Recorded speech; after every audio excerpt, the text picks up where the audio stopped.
Yuya's parents abandoned him for being ugly, but then he accidentally discovered a magical door to another world hidden inside his house. In Secret World, he grew so devastatingly powerful that he accidentally broke the entire God's cheat system by casually killing a high-level Bloody Ogre and leveled up 100 times in a single throw. After his transformation, even his own bullies weren't able to recognize him. Despite his godlike status, he chose to appear like just another ordinary high school guy. We catch our first glimpse of him when a girl is getting harassed by some guys on the street. Most people walk past, head down, minding their business. But Yuya? Nah. He steps up, he opens his mouth and tries to say something. And these dudes, they turn around, look him up and down, call him fat, call him ugly, and then they just beat him up. Dead ass. That's how his day started. Eventually, the cops show up, the guys scatter, and the girl walks over to thank him. Yuya's on the ground, looking like he went 10 rounds, and he just goes, "I'm fine," and walks away. Yuya was raised a certain way. His grandfather drilled it into him. Always be kind, always help people who need it. That was the code, and Yuya, he actually lived by it. But life did not return the favor. When he gets home, we see his house is covered in graffiti, mean stuff, the kind of stuff that tells you everything about what this kid has been through, because it wasn't just strangers. It started way earlier than that. Ever since he was little, Yuya got bullied by kids, by neighbors, and low-key, by his own parents too. See, his siblings were considered beautiful. Yuya wasn't, and in that house, that apparently meant everything. His parents made it clear, real clear, that he was the odd one out. Then middle school hit, and things somehow got even worse. Getting jumped at school became almost routine. There was only one person in his corner through all of it, his grandfather, always there, always reminding him that kindness would lead to happiness one day. And then his grandfather passed. But before he did, he left Yuya everything. His parents tried to fight the will, because of course they did, but it didn't work. Yuya got everything, and in response, his parents just walked away, completely abandoned him. So now he's out here, alone, living by himself, working a part-time job just to get by. Now it's graduation day from middle school, a moment that's supposed to feel like a fresh start, right? Yuya opens his yearbook, and it's full of mean comments. Every page, not a single kind word. He tries to slip out quietly, but his bullies are already waiting. They make sure he knows, even though he's graduating, even though he's leaving, he's still their errand boy, still someone they can push around whenever they feel like. Yuya tells them he needs to get to work. They beat him up anyway, and his brother and sister, they're standing right there in the distance, watching, not saying a word. He finally drags himself to his job, late, beat up, exhausted, and his boss is done, tells him not to bother coming back. He gets home, makes himself a sad little meal, and then he catches his own reflection in the mirror, and something in him just snaps. He throws a tantrum, like a real full breakdown, and smashes the mirror, because nothing has changed. Nothing ever changes. He's graduating, and it doesn't even mean anything. He punches the wall in frustration, and the wall just opens. There's a hidden room back there, full of strange items, weird artifacts, things he's never seen before. Yuya figures these must be souvenirs his grandfather picked up from traveling, because what else would they be, right? Then he spots a door, a peculiar, out-of-place door just sitting there. He opens it, and it leads into a room that should not exist. He barely has time to process that before notifications start popping up, like actual system notifications. He reads through them and slowly pieces it together. This door is a portal connected to another world, and it comes with functions. He can store items through it, he can control who's allowed to use it. There's a whole system built around it, and Yuya, who has clearly played a game or two in his life, immediately thinks, wait, this is like an RPG. So naturally, the first thing he does is check his stats, and his stats are rough, like really low, across the board. He looks out the window of this mysterious room and confirms it. This is absolutely 100% another world. Not a dream, not a glitch, real. There's a note on the table. He can't read it at first, but then a language skill kicks in and translates it for him. The note was left by the previous owner of the house, a great sage who knew he was close to death, so he wrote that whoever finds this place becomes its new owner. Everything in it is theirs. The house, the contents, all of it. And the house? It's protected by magic. Nobody can break in except the owner. Yuya is the owner. He starts looking around and finds weapons, actual weapons, and as he examines them, so these weapons, not just cool-looking props. Yuya picks them up one by one and realizes these things are exceptional. He heads outside and figures, all right, let me try this sword. He swings it around, promptly falls flat on his face, but somehow in the process, he picks up a basic sword skill. He goes through every weapon in the room, one by one, and they're all god tier, every single one. And with each one he trains with, he picks up new skills. The problem? His actual stats still sitting at level 1, flat, unmoving. He starts wondering, okay, how does any of this even go up? He stores the weapons away in his inventory and is about to take a breath when a monster shows up. Yuya freezes, full panic mode, but then he remembers, oh right, the house is protected. He watches as this thing, a bloody ogre level who knows what, slams itself against the magical barrier like it personally offended it. It even grabs a whole tree and tries to use it as a battering ram. Doesn't work. The wall doesn't even flinch. Yuya looks at this ogre and decides, you know what, let me try something. He pulls out his spear and throws it through the barrier. It goes clean through the monster. One shot, instant kill. The spear flies back to his hand like it was never gone, and the ogre just disappears, dropping a pile of items on the way out. And then the notifications start going off. Yuya just hit a new level, and when he sees his stats after dumping all his points in, he's shocked, in a good way this time. He decides that's enough for today. He goes to leave and gets a prompt, a cash out option. The items the monster dropped converted straight into money, actual currency. Yuya stares at the screen completely confused and then accepts it immediately. No further questions. That night, something happens to him. His body goes through a change, a real one, not subtle. By the time he wakes up the next morning, he looks completely different. His clothes don't even fit anymore. He's not even sure what's happening to him, and the mirror is still broken from his meltdown, so he can't even check. He goes digging through the sage's house for something to wear and finds magical clothes, the kind that adjust to your size automatically and come with stat bonuses built in. Yuya puts them on and immediately starts wondering, who was this sage exactly? He steps outside into the garden to look around and gets jumped by another monster, a sly monster this time. But here's the difference. Yuya doesn't panic. He just calmly pulls out his spear and wipes it out clean. The monster drops some coffee slime and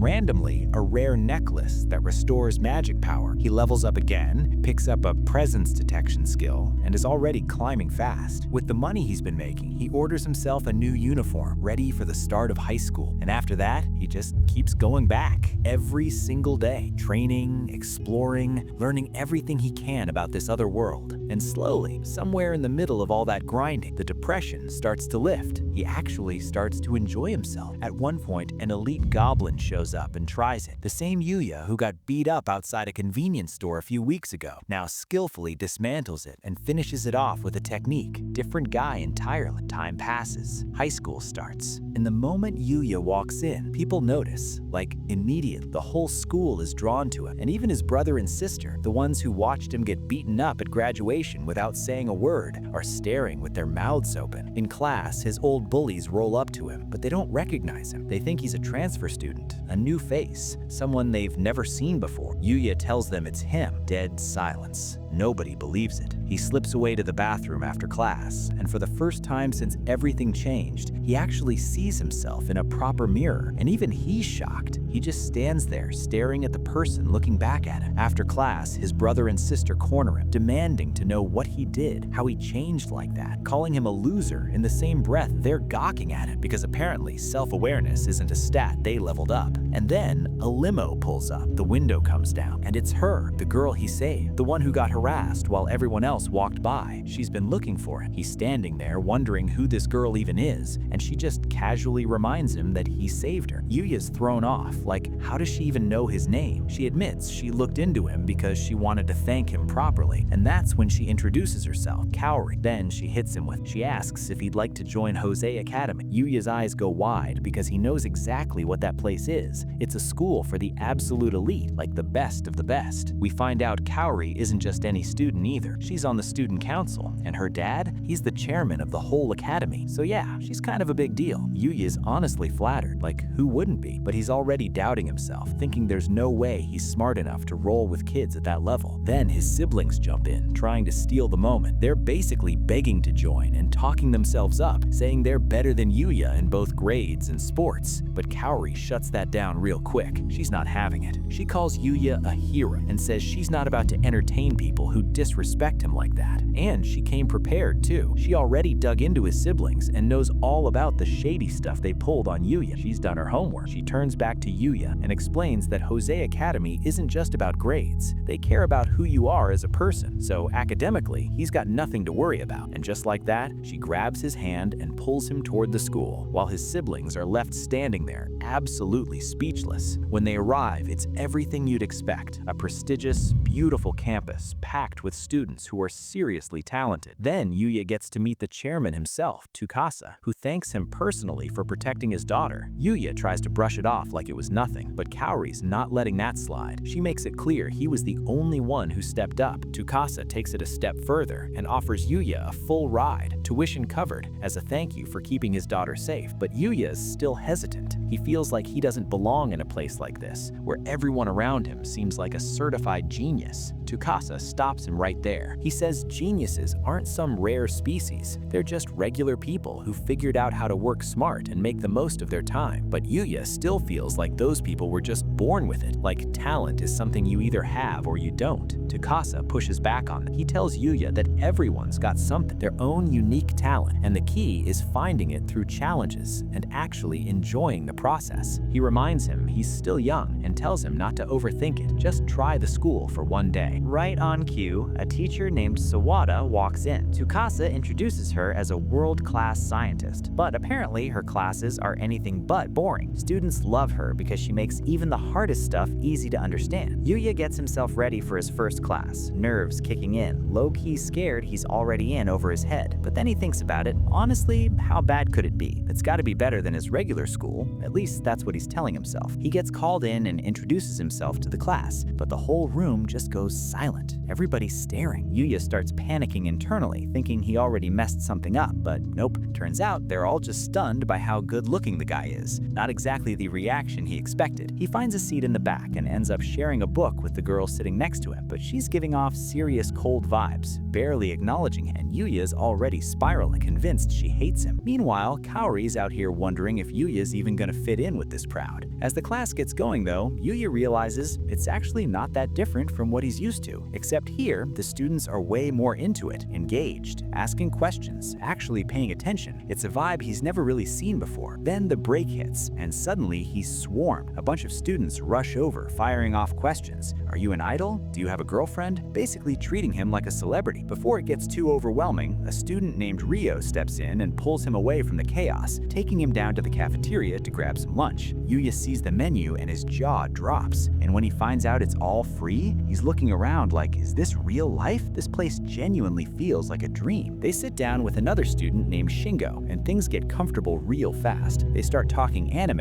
and Yuya's low-key shocked. These kids are just like him, regular dudes who like the same stuff he does. He's out here eating good and actually vibing. He does notice everyone keeps glancing over at him though, and he just assumes it's because his uniform is different from everyone else's. Shingo then asks if he's in any clubs, and Yuya says nah, not really his thing. Rio's in the same boat, not in a club either, only because he's so good at every sport that he literally can't choose just one. Shingo reveals he's in the gaming club, and Yuya's eyes light up. Wait, they're allowed to bring consoles to school? Shingo laughs and says it's totally fine as long as nobody's gaming during class. And just like that, the conversation about video games completely breaks the ice. Yuya feels right at home. By the end of the day, he sits down with Tsukasa and just comes clean. He had a good time, a genuinely good time. And right then and there, Yuya makes his decision. He wants in. He's joining the school. As he's heading out, he runs right into Cowie. She looks at him like she already knows the answer but asks anyway. So is he joining? He tells her yeah, he's staying, and she lights up, clearly happy about it. She invites him to tag along after school, and they end up walking through this popular area checking out shops. Yuya figures this is probably where she hangs out with her friends all the time, but she gets a little quiet and admits that's not really the case. People tend to keep their their distance because of her family name, her dad's status making things complicated. But then she looks at Yuya and says he's different. That makes him nervous. To shake it off, she suggests they hit up the crepe shop nearby. Yuya checks the prices, and honestly, he's just glad he's been stacking cash from his time in the other world. He can actually afford to enjoy this. They get their crepes, they're laughing, trying different things. It's just a genuinely good time. Yuya's already eyeing the other flavors when a thought creeps in. If he eats too much, he might start going back to his old body. Gotta be careful. Then, out of curiosity, he asks Cowie something that's been on his mind. How did she even recognize him? He looked so different now. She smiles and tells him that, yeah, he might be a little slimmer, but his eyes are exactly the same. That's how she knew. Cowie notices Yuya eyeing the other flavors and just offers him a bite of hers. He takes it, but he's low-key embarrassed about it. She catches on to how he's feeling, and then Yuya turns it around and offers her a bite of his. She gets a little nervous, but accepts, leaning in for a bite. A couple of girls nearby are watching the whole thing play out and are practically melting. These two are just too cute together. Later that night, Yuya decides it's time to head back to the other world. He suits up in his full armor, steps through, and gets straight to it, taking down the monsters that show up. He's still scared, that hasn't gone away, but he pushes through it and cuts them down anyway. He checks his stats and sees he's leveled up, but the pace is slowing down. He's not gaining as much as he used to from these fights. So he starts thinking, maybe it's time to leave the area around his house and go find stronger monsters, something that'll actually push him. And honestly, after his day at the academy, Yuya's got that itch for a new challenge. He wants to keep growing, but just as he steps out past his gate, hears it, a scream. He doesn't hesitate. He grabs his spear and takes off toward the sound. When he gets there, it's bad. A group of soldiers all brutally taken down, and standing there is a monster, a goblin general. Even Yuya can tell just by looking at it that this thing is no joke. But then he spots a girl behind it, and that's all he needs to see. He hurls his spear at the goblin, but it deflects it clean. Doesn't matter though, because in that same moment, Yuya comes flying down and stomps the thing out. Goblin general, done. He turns to check on the girl, but she shouts a warning. There's another one right behind him. It hits him hard, sending him flying, and Yuya can immediately tell this one is on a whole different level. Stronger, faster. This is a real problem, but he doesn't quit. He starts thinking about what he's got going for him, his other strengths. He plants his spear into the ground and vaults clean over the goblin, creating distance, switches to his bow and unloads a barrage of arrows. Then, without missing a beat, he switches again, draws his sword, and splits the thing straight down the middle. He rushes over to check on the girl, and she faints. Then he hears voices approaching, men closing in fast. Yuya activates his invisibility skill and stays hidden as a group of knights arrive, clearly searching for her. We find out she's not just some random girl, she's a princess. Her name is Lexia. Back at his house, Yuya's sitting there thinking about the whole thing, hoping she's okay. But since the knights showed up for her, he figures she's in good hands. He glances down at his shirt and thinks, yeah, it might be time for a wardrobe upgrade. He's been making decent money from the other world, might as well spend some of it. Cut to Yuya out shopping, and people cannot stop staring. Everywhere he walks, folks are doing double takes, whispering to each other. Is that an actor? A model? His shirt's enchanted to stay clean, which is cool, but he knows he needs more variety, so he's not always rocking the same look.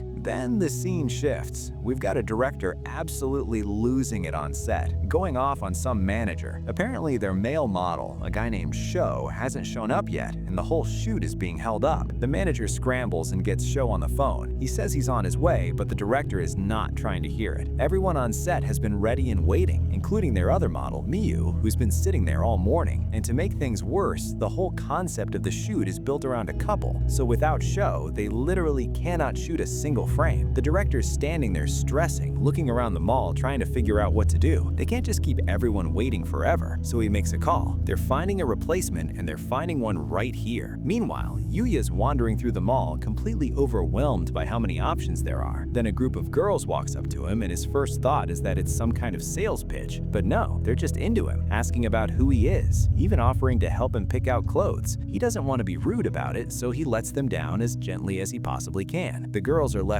absolutely losing it after he walks away, full on freaking out over him, and Yuya's just there wondering if he even handled that right. The director, still on his hunt, is coming up empty, but then his assistant passes by Yuya and the director just stops dead in his tracks. That's him. That's the one. He approaches Yuya and explains the whole situation. Yuya's nervous, not gonna lie. Modeling wasn't exactly on his to-do list today, but he thinks about all the people on set who've been waiting around because of this, and he can't just leave them hanging. He agrees to do it. So just like that, that, Yuya's a model now. He's cycling through different outfits, hitting different poses, doing the whole thing. The director keeps pushing him to look sexier, and Yuya is visibly struggling with that note. But Miyu steps in and tells him he's actually doing really well for someone who's never done this before. Yuya glances over at her, and honestly, he's kind of captivated. She's stunning. She thanks him for jumping in and saving the shoot, and Yuya notices she keeps drifting a little closer to him as they talk. The director flags that Yuya's looking a little stiff, so they move on to the next location. Watching Miyu work, Yuya is genuinely impressed. She's completely natural in front of the camera, totally in her element, and she's around the same age as him. That alone is enough to make him want to step his game up. Then the next shot comes and Miyu grabs onto him, like really grabs onto him. Yuya immediately tenses up. The director tells her to get even closer, so she wraps her arms around him and presses right up against him. Yuya is redder than ever, barely holding it together, and a crowd of onlookers has gathered around them, watching the whole thing go down. Back in the other world, Princess Lexia is sitting quietly, replaying the moment she was saved over and over in her head. She makes a decision. She's going back. Her knight immediately asks where she thinks she's going, and she says she's heading back into the dark forest to find whoever rescued her. Her knight pushes back hard. No one lives out in that forest. It's not possible. But Lexia isn't trying to hear it. Someone saved her life, and she is going to thank them, period. Her knight warns her about how dangerous it is out there, and Lexia just turns around and tells them they're all coming with her this time. The knights look at each other like, where did she even get this from? Back at the mall, the shoot wraps up, and Yuya is drained. Miyu comes over and thanks him again, and right on cue, Yuya nearly chokes on his drink. She offers him her handkerchief, and he starts overthinking it immediately. He's sweaty, he doesn't want to ruin it, but he also can't wipe his face on his sleeve because the clothes aren't even his. Classic Yuya. He starts thinking about Miyu though, like genuinely reflecting on how incredible she is at what she does. She kind of laughs it off and says she's just gotten used to it, mentioning how she used to mess up a lot when she was first starting out. Yuya thinks about what it must have felt like wearing such stylish clothes for the first time. He never really had that growing up, so he asks her why she even got into modeling in the first place, and she gets a little real with him. She says she just wanted to be seen. Her parents were always busy, always somewhere else, and she felt invisible. But once she started modeling and people began cheering for her, she kept going because she realized she could actually make people happy just by being there. And that feeling, that meant everything to her. She smiles and tells him he could do it too. Just take it at his own pace and make sure to enjoy every moment along the way. They keep chatting, totally relaxed, and the director is quietly snapping candid shots of the two of them without them even noticing. But then the energy in the crowd shifts. Sho shows up. Everyone gets excited to see him, but Sho walks straight past all of that and goes right up to Miyu. He acts like nothing happened, telling her they can get on with the shoot now, but then he pushes her up against the wall and starts trying to ask her out for drinks. Yuuya is watching the whole thing, and he can see it plain as day. She is not okay with this, so he steps in. Sho looks at him like, who does this guy think he is, and takes a swing at him. Yuuya just tosses him aside. The whole crowd goes dead silent. Yuuya's standing there internally freaking out, thinking he's about to be the bad guy for laying out someone that good looking. But then the crowd just erupts. They think he's the coolest person alive. Sho's on the ground genuinely confused, muttering about how he does boxing and still lost. The director steps forward and tells him to get out. They caught everything on camera in 4K. Sho doesn't have a leg to stand on. He runs off. Miyu turns to Yuuya and thanks him, finally admitting that Sho had been following her around for a while and she didn't know how to handle it. The director backs her up, saying Sho's always been like this, and after today, he's probably never working again. Then he turns to Yuuya and asks, would he be interested in doing more modeling? Yuuya genuinely appreciates the offer. He thanks the director for the experience and for letting him work alongside so many professionals. But honestly, he doesn't think he's cut out for it. He turns it down. The director respects it, and as a thank you, since they couldn't actually pay him as an amateur, they give him every outfit from the shoot to keep.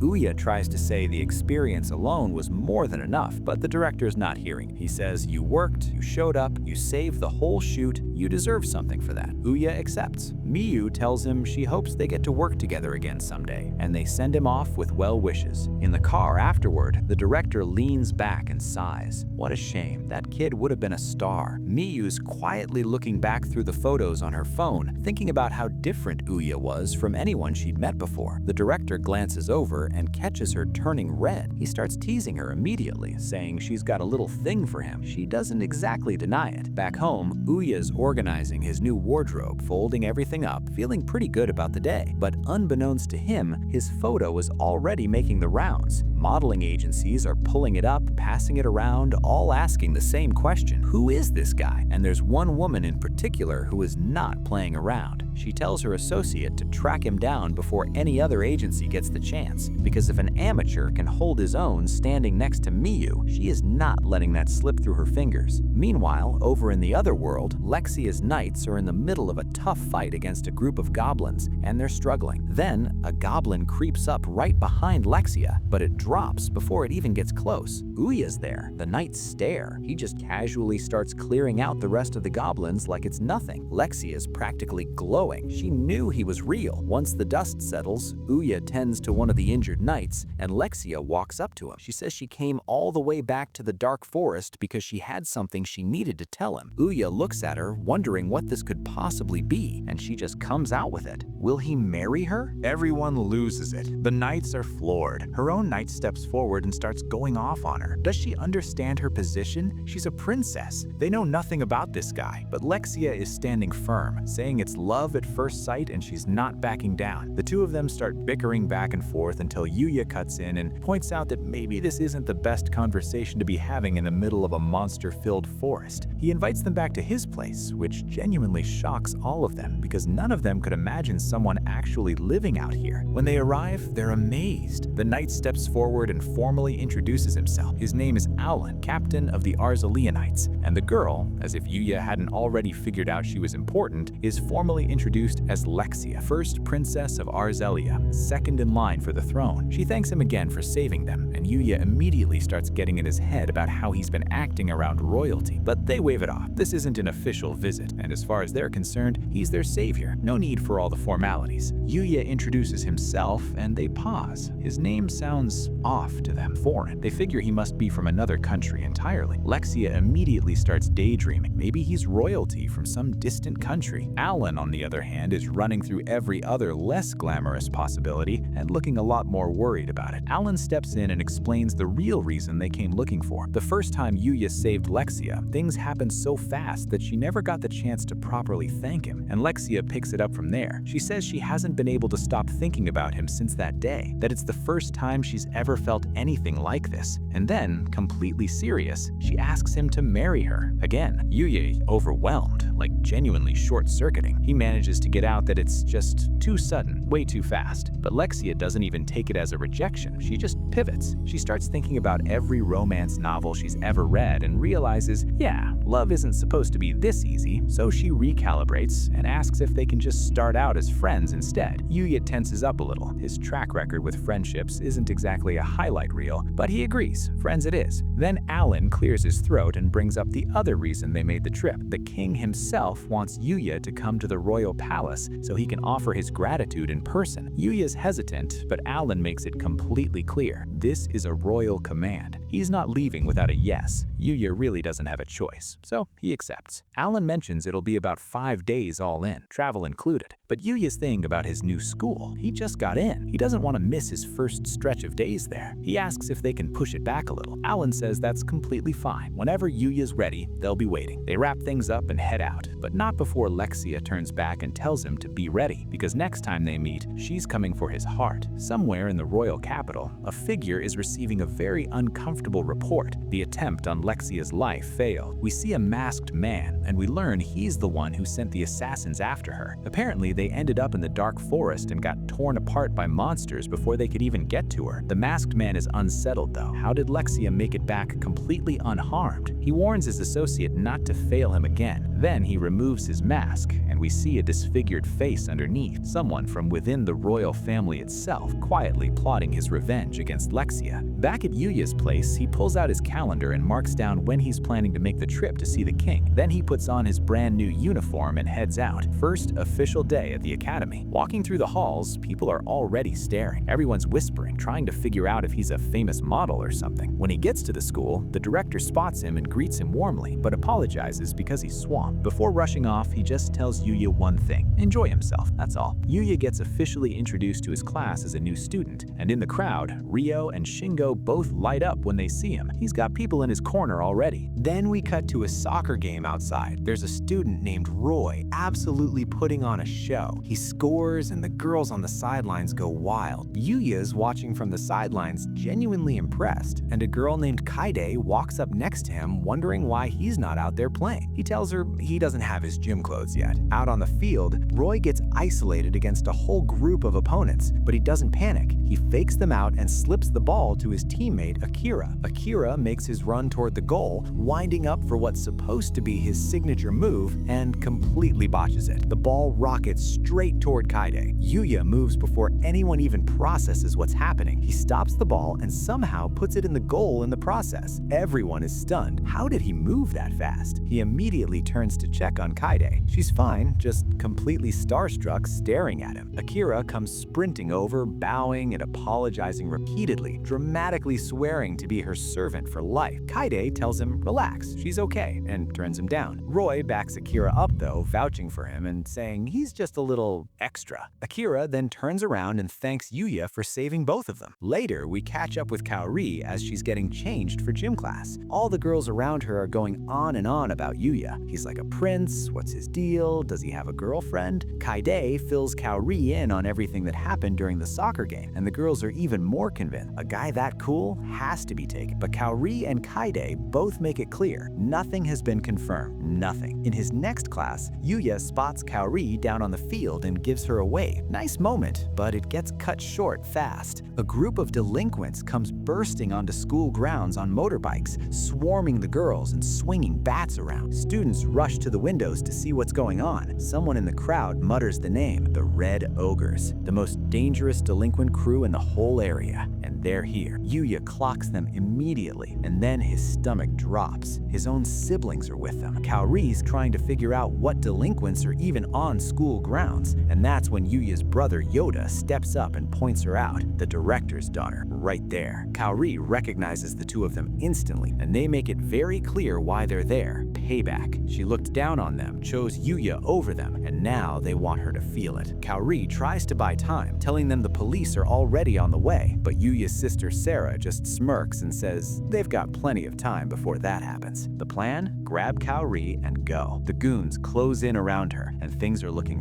really bad. Yuya wants to move. Every part of him wants to move, but his legs won't listen, which is wild because this guy has taken down monsters that would level a city. But this, his old bullies, the emotional damage runs deep. His friends can see him spiraling, and then something clicks. He snaps out of it, throws open the window, and jumps. 4th floor. Everyone watching loses their minds, but Yuya lands clean, no damage, and immediately charges into the crowd. His old bully, Iraqi, steps up, talking big, sending his guys at Yuya one after another. Yuya dodges every single one and disarms them all like it's nothing. Iraqi tries to take a swing himself. Yuya doesn't even stop for him, just runs right past, locked in on getting to Kayuri. But then this massive dude named Amori steps into his path and charges at him full speed. Yuya doesn't move an inch. He just grabs him and tosses him aside like it was nothing. He finally reaches Kayuri and checks on her, but before he can breathe, the gang's boss comes flying at him on his bike. Yuya leaps out of the way, the boss loses control, and the bike goes down hard. Boss is knocked out cold. Right on cue, the police roll up. Every single delinquent gets hauled away, and the students are told to get back to class. Yuya turns to Kayuri to make sure she's okay, and the adrenaline finally catches up with her. Her legs give out, Yuya catches her, and they just have a moment right there. Meanwhile, Yuya's brother Yuta is standing there blaming the Red Ogres for everything, but before he can say another word, the gang boss grabs him by the throat, choking him out. Sarah is screaming, begging for him to stop, but she just gets kicked aside. Then Yuya steps in, again. He breaks it up, gets between them, and just stares the boss down until he backs off. Yuta's shaken. He looks at Yuya and asks why. Why would he help after everything they've put him through? Yuya just says it plainly. They've been awful to him, yeah, but they're still his family. He couldn't just leave them like that. Yuta breaks down completely. Both brothers are in tears, getting on their knees, apologizing. really apologizing for everything they've ever done to him. Yuya's friends come over, and he turns to them, apologizing for dragging his drama onto school grounds. But they're not even listening to the apology. They're too busy trying to figure out how he jumped out of a 4th floor window and just walked it off. Later, Yuya heads into the other world to do some exploring, but something Owen said sticks with him, a warning that the dark forest isn't just dangerous, it's on another level entirely. The monsters out there are strong enough to flatten entire cities. That gets Yuya thinking about whoever used to own that house out in the middle of it all. He pushes deeper into the forest, hunting for stronger monsters to fight, when he suddenly hears a yelp. There's a puppy getting attacked by an orc. The little thing is glowing with this dark energy, but it's clearly too weak and losing bad. Yuya hangs back and scopes out the orc. It's a level orc king, insane attack stat. His first instinct is to just walk away. He doesn't stand a chance. But then the orc stomps on the dog, just keeps going. Yuya thinks about his grandfather, and he can't do it. He can't just leave. He decides to at least try to distract it, charges in,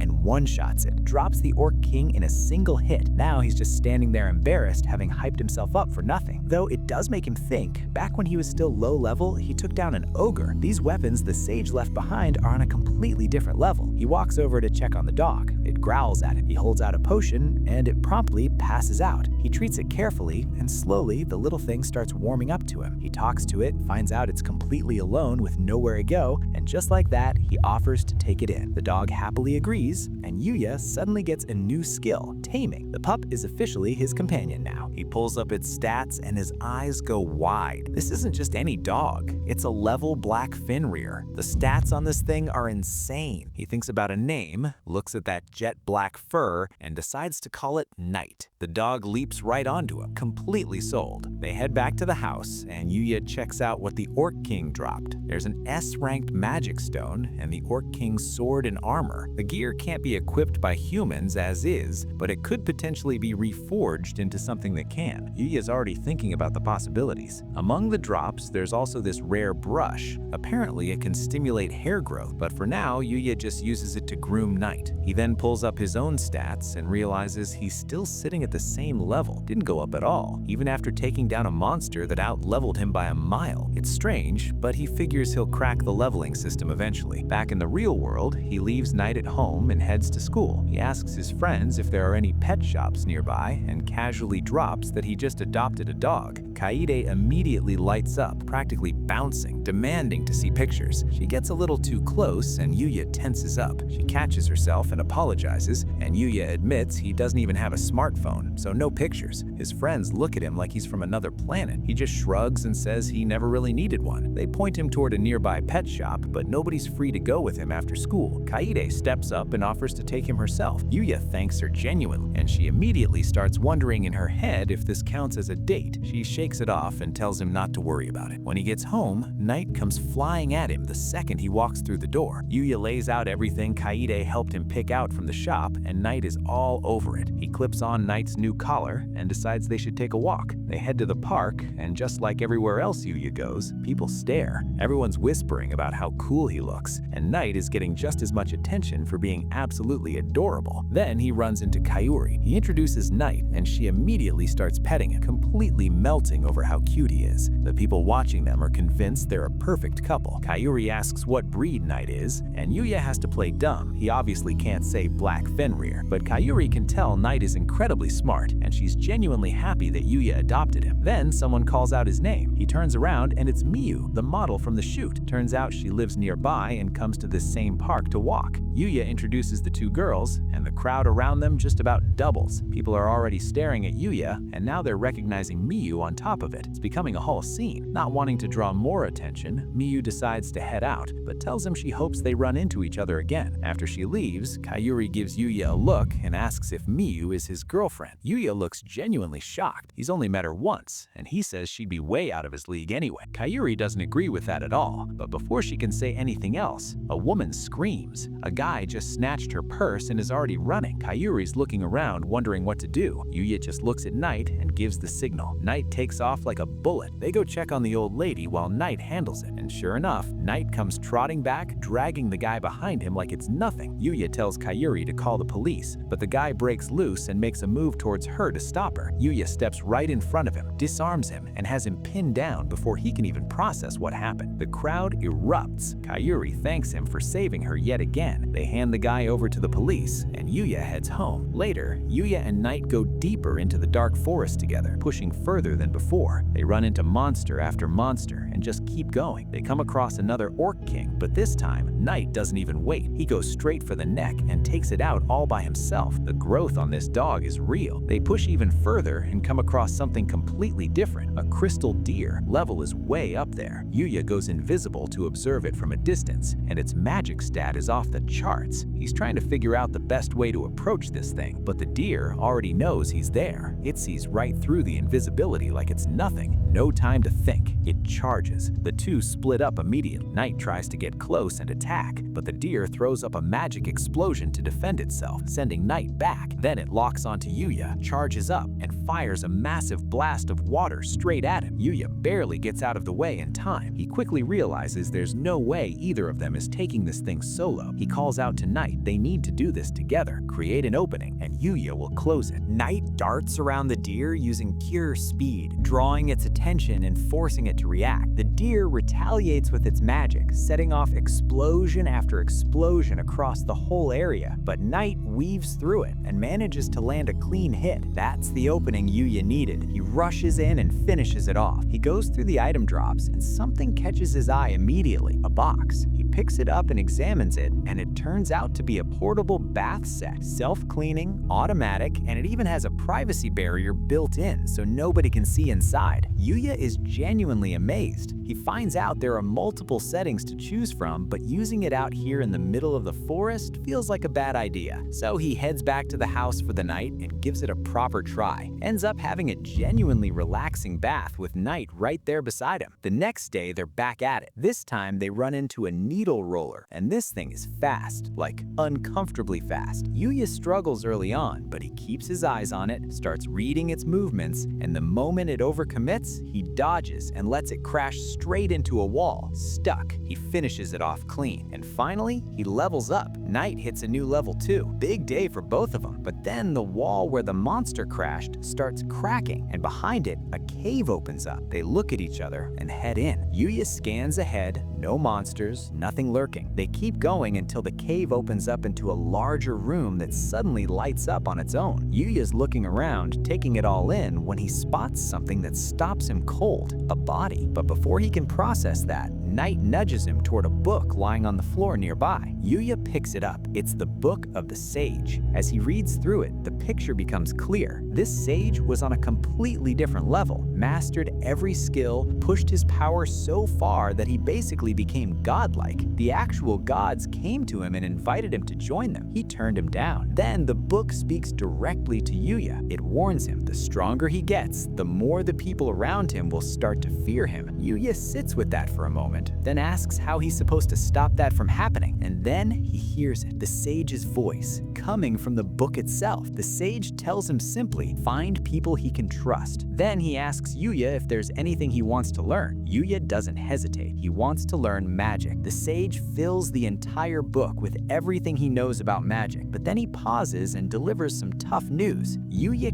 can't use magic, not naturally anyway. He's from another world, which means he wasn't born with the magical circuits needed to channel it. So the sage just gives him his own. Right there, he passes his personal magical circuits over to Yuya, tells him to find happiness and live a good life, and that's it. Yuya gets back to his house and dives straight into the book. He starts at the very beginning, sensing the magical energy that exists all around him. It clicks, and he picks up the magical energy manipulation skill. The concept is simple enough. Gather the energy, picture exactly what you want, and it happens. He steps outside to test it. He imagines a ball of water, looks over and sees that Knight is out there trying to figure it out too. He aims at a tree and fires. The tree just disintegrates. Yuya stares at the damage, completely embarrassed by how much power just came out of that. Meanwhile, over in the royal capital, Owen is delivering his full report to the king. Everything's fine until he mentions the part where the princess proposed. The king completely loses it, convinced this Yuya guy somehow seduced his daughter. Back at school, Yuya Yuya's sitting in class, halfway daydreaming, still turning the sage's warning over in his head. The magic techniques he's learning aren't just rare, they're practically unheard of even in the other world. He's gonna have to be very careful about who sees what he can do. The teacher snaps everyone back to attention and reminds the class about the camping trip happening next week. Groups of 4 get announced. Yuya ends up with Kaide, Akira, and a girl named Ren. Kaide is already hyped about the trip, but Yuya mentions he doesn't actually own any camping gear. Kaide immediately volunteers to take him shopping. They head to the mall, and Shingo shows up surprised. Wait, Kaori's coming too? Ryo's equally thrown off, quietly telling Yuya that most people keep their distance from Kaori because of who her father is. The director's daughter isn't exactly easy to approach, but Kaori hears it and just shrugs it off, telling them to stop overthinking it and just treat her like anyone else. Yuya notices Akira's missing from the group, and Shingo mentions he couldn't make it. They head inside anyway and get to work helping Yuya find a decent backpack. Once that's sorted, they decide to just hang out and end up wandering into an arcade. Shingo's eyes immediately lock onto a crane game with his favorite character inside. He gets excited for about 2 seconds before remembering he's terrible at those things. Yuya steps up and gives it a shot, quietly activates his detect weakness skill, finds the exact spot, and pulls it out in a single try. Shingo loses his mind. Kaide asks if he can win her a cat plush. Same process. Skill activated, prize secure. Easy. He ends up winning something for everyone in the group, and Kaori's just standing there holding her gift with this look on her face, telling him it's actually her first time ever being at an arcade. She thanks him, genuinely touched. Then the girls break off to do some clothes shopping, and the guys take that as their cue to go grab something at the cafe and decompress. Yuya sits there with his drink just thinking about how good this feels. Actually hanging out with friends. Like really hanging out. First time in his life it's felt like this. Then an alarm goes off. Fire. Everyone needs to evacuate immediately. Yuya's first thought is the girls. If the fire started where he thinks it did, they're closer to it. He hits the staircase and grabs the first staff member he sees, asking if anyone's seen his friends. Then his phone buzzes. It's Kaide. They're still stuck upstairs, can't get down. He doesn't even hesitate. He turns around and runs straight back up into the building. He reaches the fire and immediately sees the sprinklers aren't doing anything. This is bad enough that he makes a call. It's time to use magic. He wraps his body in a layer of water and runs straight through the flames. He finds the girls collapsed from smoke inhalation, unconscious on the floor. He gets to them just in time and quickly scans the entire building with his detection skill. They're the last ones inside. He wraps them in his magic to shield them and starts looking for a way out, but the fire surges and the situation gets worse by the second. Outside, Ryo and Shingo are standing there watching helplessly, telling the officers their friends are still in there. There's nothing anyone can do until the fire gets under control. Yuya's running through the building looking for the exit when the roof starts coming down. He dodges, and in the chaos, Kaori drops the gift he won for her. He hits a dead end, no way out, so he stops looking for a door and just makes one, channels his magic, and blasts straight through the wall. The building shakes, but he gets out. All 3 of them make it. The girls get treated on the scene. The firefighters immediately lay into Yuya for being reckless, but honestly, he barely hears it. Kaori's father shows up shortly after, rushing over and thanking Yuya for saving his daughter. Again, Yuya quietly hands back a small honor pin he found and picked up during the chaos. Kaori hugs her dad, and Yuya watches them for a moment. He thinks about what it means to have someone like that, someone who shows up for you. And then a familiar sadness creeps in, the feeling that he doesn't really have that. But then he gets home, and night comes absolutely flying at him through the door, and he gets it. This is his family, right here. Yuya starts turning magic over in his head again. The sage said it's just imagination made real, so he starts thinking bigger. What if he could use it to travel? He focuses hard on a specific place, pictures it clearly in his mind, and a portal opens. It drops him deep into the dark forest, exactly where he imagined. He's geeking out. It works. The only catch is he can only open portals to places he's already been, but that's more than enough. It means he can slip out to the other world and come back to feed Night no matter where he is, even during the school trip. Speaking of which, he and Night take that time to do some more exploring. They find a cave, and inside, goblins. But with his legendary sword in hand, None of them even come close. They clean out the whole cave and walk out loaded with rare items, all stored away neatly with his storage skill. Yuya notices their teamwork is genuinely getting sharper too. He and Knight are moving like a real team now. He decides to wrap up for the day, but Knight is not trying to hear that. The dog gets visibly pouty about calling it early. Yuya tells him he needs to get back and prep for the school trip, but Knight suddenly takes off running ahead. Yuya goes after him. Knight's clearly picked up on something, so Yuya activates his invisibility and moves carefully through the trees. Up ahead, there's a girl, injured, barely holding her ground against a group of goblins closing in on her. Yuya moves to help, but Knight pulls him back. Wait, an elite goblin comes crashing down, slamming into a tree, but something stops it. Threads, thin, almost invisible threads cutting through the air, and the girl uses that moment to strike, slicing clean through the goblin's arm. Yuya stares. What are those threads? But before he can figure it out, the rest of the goblins rush her all at once. She throws up her threads to block, but the elite goblin pushes through and lands a direct hit. She goes down. The goblin moves toward her, and that's when Yuya steps out of the shadows, Knight right beside him. They start cutting through the goblins together, but then more just keep coming, wave after wave pouring in from everywhere. Yuya makes a decision and pulls out the divine whip. It shoots out and binds every single goblin at once, then crushes them all in one go. He stands there looking at the aftermath, thinking, yeah, that thing is just broken, hits multiple targets, never misses, way too overpowered. Once the dust settles, he looks down at the girl and tries to figure out what to do. His first instinct is to bring her back to his house, but Knight is giving him a very clear look that says absolutely not. Yuya doesn't want to just leave her there either though, but the decision gets made for her because she wakes up right then. She's disoriented, realizes she's being carried, and promptly falls straight to the ground. Yuya pulls out his healing juice and hands it over. The effect is instant, every injury just gone. The girl stares at herself completely stunned, then looks up at him and asks who he even is. Yuya introduces himself and Knight, but Knight is being cold toward her, and Yuya can't quite figure out why. The girl's name is Luna. She explains she was out in the forest training when the elite goblin caught her off guard, and things went sideways fast. She asks what happened to all the goblins, and Yuya just tells her he handled it. She then asks what he's doing out here, and he says he was training too, which seems to catch her off guard for some reason, especially given that he was the one carrying her to safety. Luna apologizes for being a mess, sweaty, dirty from the fight, and asks if there's a river anywhere nearby she can rinse off at. Yuya just pulls out the portable bath set. Luna's jaw drops. She cannot believe he just has one of those. Yuya mentions casually that he got it from a crystal deer drop, and Luna looks at him completely differently now. That's not an easy monster to take down. Yuya shrugs like it's just part of training in the dark forest. Normal stuff. Luna also quietly mentions she's actually out there on a client's request, though Yuya doesn't quite catch that part. Then she asks if he'd be willing to train alongside her. Since they're both out here anyway, it makes sense to work together. Yuya feels bad about the idea of her going back out there alone after everything that just happened, so he agrees. What follows is a solid stretch of training sessions, the two of them pushing each other, Yuya helping her sharpen her technique, and Luna teaching him things in return. They both get noticeably stronger. At one point, Luna takes out an elite goblin clean using her threads, and Yuya tells her that was impressive. She just shakes her head and says she's still nowhere near where she needs to be. She has a mission to complete and she's not strong enough yet. Eventually, Yuya tells her he has to go. He tries to explain the school trip situation, but it really doesn't translate well in this world, so he just apologizes. Luna thanks him sincerely for everything. Then on the last day of training, Yuya's winding down and treating himself to a bath, and Luna just walks in and gets in with him. Yuya goes bright red. Luna grabs onto him and starts talking about how much this time together is meant to her, saying she'll carry the memory of it with her. She thanks him again and offers to wash his back, and then her towel drops. Yuya is absolutely done. Cut to the school trip. Yuya is on the bus playing cards with his friends, and Kaide takes one look at him and says he looks exhausted. He admits he didn't sleep much the night before. He then wins the round and everyone stares. That's 5 in a row now. They're convinced he's cheating somehow. Yuya genuinely thinks card games are supposed to be pure luck, completely unaware that he's been dumping so many points into his luck stat that he's essentially become unkillable by a deck of cards. He also quietly wonders if that same luck stat is what led to the whole Luna situation in the first place. He decides to take a nap and is out almost instantly. He gets woken up as they pull into their destination. The students get changed and their teacher lays out the challenge. 2 days surviving off the land. There are fish in the river, plants around the area, figure it out. One student raises the concern that some plants might actually be poisonous, and Sawada reassures them that the school doctor is on standby just in case. The students shift uncomfortably at that because everyone knows that office and the screaming that always seems to come out of it. The school doctor is not exactly a comforting presence. Akira throws out the suggestion that they could just tough it out and skip eating for the day. Sawada shuts that down immediately. That's not the point. She also lets it slip that it's a competition between classes, and Yuya perks up wondering what the winners get. Turns out it affects her bonus. She tells them to give it everything they've got. The students are deeply unimpressed by that motivation. They get dropped off in the forest and stand there figuring out their next move. Akira announces confidently that surviving out here will be easy. The other three look at him, say nothing, and mentally write him off. Rin takes charge and suggests splitting up. Yuya and Kaide handle fishing, while Rin and Akira go hunt for edible plants. They make their way to the river and immediately realize they're late to the party. All the good fishing spots are already taken, and Ryo standing nearby confirming it. All the prime locations are gone. Kaide starts wondering if they should pivot to something else, but Yuya quietly activates his detection skill and scans the area. He finds a spot nobody else thought to check. There's plenty of fish there, but Kaide looks at the shallow water and points out that their fishing poles are basically useless in that depth. Yuya just nods, sets the pole down, and gets in the water. He thinks back to what Luna taught him about reading and predicting movement, applies it to the fish, and just starts catching them with his bare hands. Kaide is standing on the bank watching with her mouth open. The other students nearby think he's lost his mind. Yuya gets so into it that he completely loses track of how many he's caught, and Kaide finally tells him that's probably enough. Way more than enough, actually. Yuya looks at the pile and admits he got a little carried away, then quietly makes a mental note to thank Luna for that advice. Meanwhile, on the darker side of town, we catch up with Luna. She's in a shop full of puppets, and she's running her threads through the room, heads dropping one by one, clean, precise, effortless. She notes to herself that her power has genuinely grown. Her mind drifts to Yuya for a moment, and then we find out the truth. Luna isn't just a girl who trains in dark forests. She's an assassin, has been since she was a child. Killing is all she's ever known, but Yuya felt different to her, something she can't quite explain. She catches herself wishing she had met him earlier, wondering if things could have gone a different way for her if she had, but she shakes it off. She can't afford to think like that. She is the headhunter, and she has a target to get to. Back at the campsite, Yuya and Kaide meet back up with Rin and show off their haul. Rin cannot believe he caught all of that with just his hands. Then Yuya looks around and asks, "Where's Akira?" Akira is flat on the ground. Apparently, Rin used him to taste test mushrooms for poison, and at some point also used him as bear bait to lure one away. Yuya immediately crouches down next to him, looking genuinely concerned, quietly checks his stats to see if anything toxic got into his system, and lets out a small sigh of relief when everything looks fine. Akira is okay, just traumatized. Rin and Akira lay out everything they managed to gather, and Yuya looks through the haul carefully, using his skill to identify what's safe and quietly setting aside the poisonous mushrooms before anyone touches them. He makes sure to praise both of them for what they brought back, even Akira, who went through a lot for those mushrooms. They head over to the checkpoint building to show their teacher what they gathered. Other groups are already there, getting their food inspected, making sure nothing poisonous slipped through. On the way, Yuya runs into Cowie and they catch up for a bit, talking about how the experience has been going, until Cowie gets called back to her team. Akira watches the whole exchange quietly, a little in awe, wishing he could be that comfortable around people. Their team lays out their haul for Sawada, and she lights up. First team back, and the biggest collection of safe food she's seen all day. She's already mentally calculating her bonus. Then she mentions there's a cooking component to the grade as well, and before Yuya can say a word, every single teammate points directly at him. Sawada locks eyes with him and tells him the bonus is in his hands. Yuya thinks she really should work on hiding her motives better. He gets to cooking. Between living alone for so long and all those hours spent preparing food in the other world,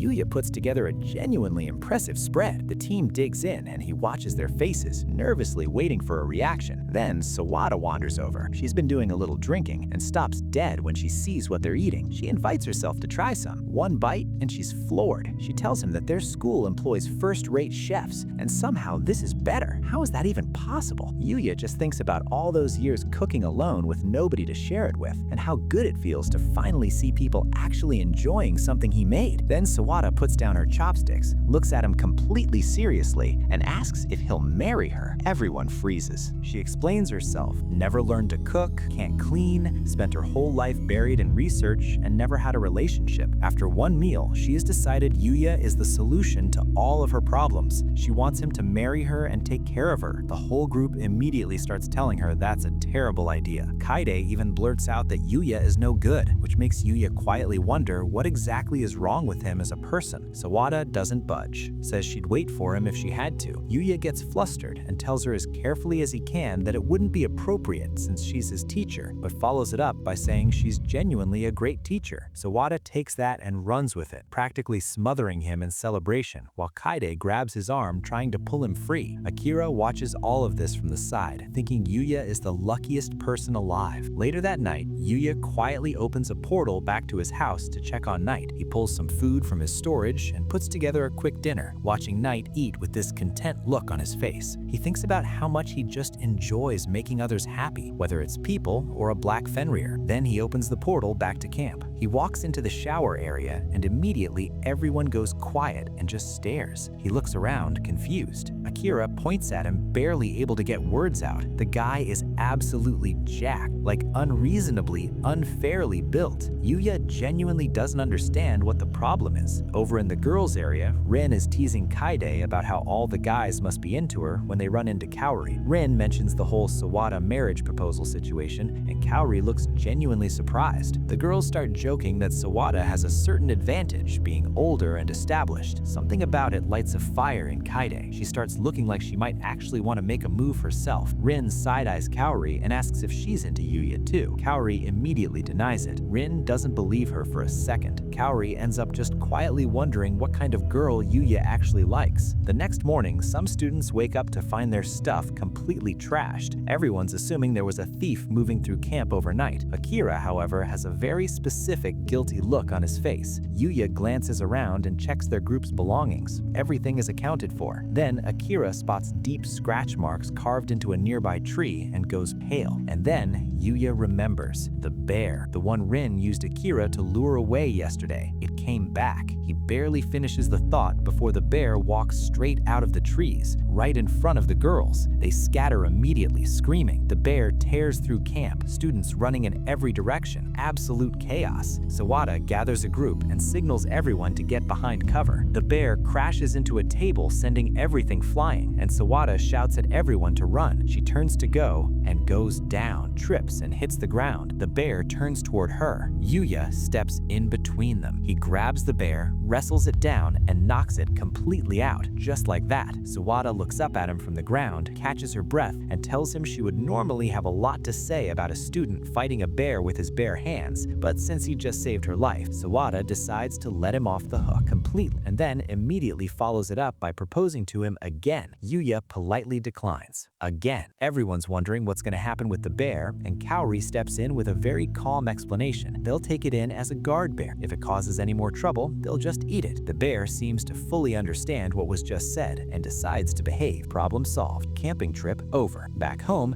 Yuya checks his calendar. It's time. He's meeting the king in the other world. He heads out toward where he's supposed to meet Lexia's group, and on the way, he spots a cluster of demons in the forest. His first thought is that Lexia's party is going to walk straight into them, so he decides to handle it quietly before they get there. Knight slashes into one immediately. Yuya hurls his spear at another, but the demon actually catches it, so Yuya switches to the hammer. One swing and the demon is completely flattened, the shockwave clearing the area around it. One of the demons drops a strange-looking helmet. Yuya picks it up and tries it on. Somewhere nearby, a peculiar little rabbit is watching him from the shadows, thinking to itself, that's the one. Then Lexia's group appears. Owen takes one look at Yuya and his expression shifts shifts immediately. Yuya catches the reaction, glances up, and remembers he's still wearing the weird helmet. He pulls it off fast. The group relaxes and greets him warmly, but then Knight suddenly lunges at Lexia, and a massive tree comes crashing down right where she was standing. Yuya draws his blade and splits it clean in half before it hits the ground. He looks at the cut and recognizes it instantly. Threads. Luna's threads. Knight knew the whole time. Owen is already scanning the area trying to figure out what's happening. Meanwhile, Luna is cursing herself for missing, but before she can slip away, Yuya's already on her. He cuts her off and knocks her out. He pulls off her concealment and stops cold. It's really her. Lexia comes up beside him and looks down at the unconscious girl, asking who she is. Yuya tells her this is the person who just tried to attack her, and then it all clicks. Knight had been hostile toward Luna from the very first time they met. He knew then. Yuya asks Lexia if he can heal Luna's injuries and bring her back to his house to figure out what's actually going on. He's not ready to just write her off as a bad person. Not yet. Lexia thinks on it and agrees to his request. That's right when Owen comes sprinting over, telling Lexia to stop running off on her own. She waves him off and announces she's paying a visit to Yuya's house. Yuya double checks that she's sure, and Lexia says yes. She wants to understand why someone tried to have her killed, and she's also very curious about whatever relationship Yuya has with this girl. So Yuya opens a portal and they're back at the house in an instant. Owen gets left in the dust somewhere in the forest. Lexia is stunned by the teleportation, but quickly refocuses. They wait for Luna to come around, and while they wait, Yuya explains everything. How he first ran into her in the dark forest, how they ended up training together, all of it. Lexia listens, but what she really can't stop thinking about is the teleportation. She brings it back up and asks how he even did that. Yuya says he just thought about using magic for travel and kind of figured it out from there. Lexia stares at it. She tells him flat out, teleportation magic is the stuff of fairy tales, not ancient history, not a lost art, a fairy tale. There has never been a single confirmed case of anyone actually being able to use it, and this guy just invented it on a whim. Then she casually turns toward Luna and asks how much longer she plans to pretend to be asleep. Luna sits up immediately, caught. Lexia points out that Yuya knew too. He just didn't say anything because he was being nice and letting her have the moment. Luna doesn't say thank you for that. Lexia asks her to explain herself. Luna's response is flat. There's no point. Just kill her and get it over with. But Yuya asks too, and something about that makes Luna actually talk. She tells them she was an orphan, scraped by on nothing, scavenging just to survive, until a man took her in, taught her to read and write, and taught her how to kill. Eventually, she found her way into the Dark Guild and never left, running assassinations until she became known across the land as the Headhunter. Lexia goes quiet hearing that name. She's heard it before. Yuya looks over at Knight and it all falls into place. Knight was hostile toward Luna from the very first meeting. He knew exactly who she was the whole time. Luna then confirms it. Her assignment was to assassinate Lexia, and now that she's failed, she's as good as dead either way. The kingdom executes her or the Dark Guild sends someone after her for the failure. Take your pick.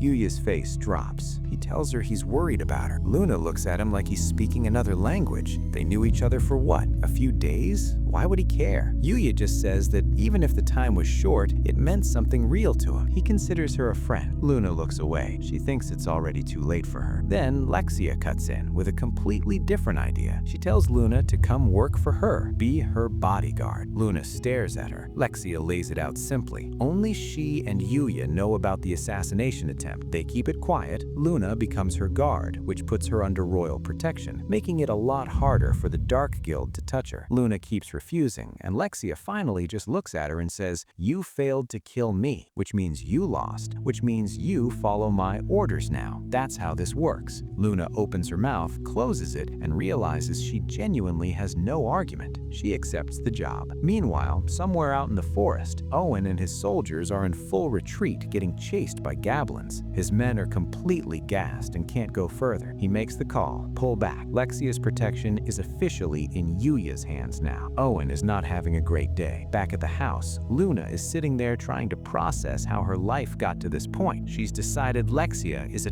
tyrant. And Lexia's first official order as her employer? Tell me everything about Yuya's bath. Luna explained it's a rare item that can set up a full bath anywhere, helps recover from fatigue, and apparently has some kind of beauty effect on top of it all. Lexia looks like she just heard the most important news of her life. She declares she's using it immediately and invites Luna to join her. Then she looks over at Yuya with a grin and invites him too. He nervously declines. She calls him a coward. The girls settle into the bath and immediately understand why Luna kept coming back to it. It's incredible, completely relaxing. Then Lexia, in the middle of all this calm, turns to Luna and asks point blank, does she like Yuya? Luna says they're just friends. Lexia says she can tell. Luna says she's imagining things, so Lexia just pivots and announces her plan to marry Yuya herself. Luna sits up, objects immediately. Lexia raises an eyebrow and points out that Luna shouldn't have any problem with that if they really are just friends. Luna goes quiet. She's not sure what she's feeling anymore, but the thought of Yuya ending up with someone else does something to her that she can't quite explain. Lexia looks her dead in the eyes and issues a formal declaration of war. She is absolutely in love with Yuya. She will be winning him over, and if Luna wants to compete, then they're rivals now. Luna sits there for a second processing all of this, and then Yuya figures the least he can do is put together dinner for everyone. Lexia volunteers to help cook and grabs a potato with full confidence. She cannot cut it. She loses the knife at one point and nearly causes a genuine accident. Yuya steps in and takes over without making a big deal about it. The girls sit down and dig in, and the reaction is immediate. It's delicious. Lexia is complimenting him left and right, and Luna watches from across the table, getting more and more irritated. Then Luna makes her move. She tells Yuya she's having trouble moving because her wounds aren't fully healed yet, and asks if he could feed her. Yuya thinks back to how hard he actually hit her during the fight and feels genuinely bad about it, so he agrees. Luna takes a bite, turns to Lexia, and smirks. Lexia's eyes narrow. She immediately demands to be fed as well. Yuya points out she isn't injured. Lexia pulls rank. She is a princess, and she is commanding. Both girls are fed. Yuya is tired. That night, the girls sleep side by side, and Yuya sits there completely drained, but smiling a little. It was a good time, genuinely. The next morning, they head out and meet back up with Owen and his soldiers. Yuya immediately apologizes for leaving him behind. Owen looks like he's been through a lot. Owen notices the new faces and asks about the company. Yuya introduces Knight again, and Owen thanks him sincerely for protecting Lexia the day before. Then he asks about Luna. Lexia answers. She explains, completely casually, that Luna was an assassin hired to kill her, but she'll be working as her personal guard going forward. The soldiers freeze. Owen's jaw tightens. Luna cannot believe she just said all of that out loud that fast. Owen orders her surrounded immediately. Lexia tells him to stand down. Owen refuses. There is no way he's trusting this woman near the princess. Lexia points out that they slept in the same room last night, and if Luna wanted her dead, she had every opportunity. Owen chews on that for a moment and reluctantly backs off, but makes it very clear they'll be watching her every move. Luna says nothing. Then Yuya speaks up. He can't come with them to the palace anymore. Between the extra day at the house and everything that happened, he's run out of time. He has to get back to school. Owen completely understands and tells him to visit whenever he can, giving him directions to a nearby village where he can get guidance to the capital whenever he's ready. Lexia turns to say goodbye, telling him to come soon, but then Luna suddenly breaks away from the group and runs back to Yuya. She kisses him, thanks him quietly for everything he's done for her, turns around, and walks back. Lexia looks absolutely devastated. She demands to go back so she can do the same thing. Owen stares straight ahead and keeps walking like he heard nothing. The group moves on. Yuya stands there for a moment, thinking about the kiss, wondering what it means, whether she actually likes him. He heads back to his house and decides a bath will help him sort his thoughts out. And then he notices something in the bath with him, a small, strange creature that definitely was not there before. Before he can even react, a notification pops up. He's tamed it. The creature itself seems equally confused by this development, but after a moment appears to decide this arrangement is acceptable. Yuya pulls up its stats and gets a surprise. His appraisal skill has leveled up. He can now see the skills a creature actually knows. He looks through this little thing's abilities and finds one called Holy Ground. He asks for a demonstration. The creature generates a soft field of light around them both, and Yuya immediately feels a buff kick in. He's impressed. He looks at it for a moment, thinking of a name, takes in its appearance, and decides to call it Akatsuki. Knight gives him a look that very clearly communicates that they need to leave right now. Yuya glances at the time and scrambles. falls. He makes it back to school just in time. In class, Sawada makes an announcement. There's a ball game competition coming up, and the results are going to affect her bonus. She tells them to give it everything. The energy in the room is exactly what you'd expect when a teacher makes her personal finances their problem. First event is soccer. The class splits into 2 teams, and Yuya ends up in goal, mostly because he doesn't really know the rules well enough to play outfield. Once the game starts, Rio immediately becomes a problem, taking on players by himself and scoring like it's nothing. Kaide is impressed watching him work. Then Rin leans over to her with a smirk and says they have a second secret weapon. She tells Kaide to start jumping. Kaide starts jumping up and down, and every guy on the field loses focus instantly. Akira seizes the moment and steals the ball clean. He's locked in, riding the momentum, genuinely feeling himself, right up until Rin realizes her plan completely backfired because Akira is now unstoppable and heading straight for their own goal. Akira winds up and fires. Yuya stops it without even looking like he's trying. Everyone stares. He looks down at the ball, then back up at Rio, who just tells him, throw it as hard as you can at the other goal. Yuya shrugs and lets it fly. It goes straight in. Yuya tilts his head, wondering if that counts as a point. After school, a representative from a modeling agency is waiting for him outside. They want to sign him. They've clearly seen the photos from the mall shoot.